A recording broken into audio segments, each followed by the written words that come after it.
അസ്സലാമു അലൈക്കും വറഹ്മത്തുള്ളാഹി വബറകാത്തു. നമ്മൾ കാബഡിയുള്ള ഒരാളാവും, നിഫാഖ് ഉണ്ട്, കാബഡിയുള്ള ഒരാളാകും എന്നുള്ള ഒരു സ്വപ്നത്തിൻ്റെ വ്യാഖ്യാനമാണിത്. അതായത് നമുക്ക് കാബഡി ഉണ്ടാകും, നിഫാഖ് ഉണ്ടാകും എന്നുള്ളത് ഒരു സ്വപ്നത്തിൻ്റെ വ്യാഖ്യാനമാണ്.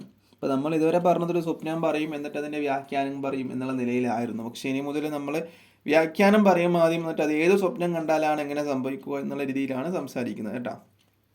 അപ്പോൾ സാധാരണഗതിയിൽ നമ്മൾ സ്വപ്നം കാണുമ്പോൾ അനുമാനത്തിൻ്റെ വ്യാഖ്യാനം കാണുന്നവരാണ് നമ്മിൽ പല ആളുകളും.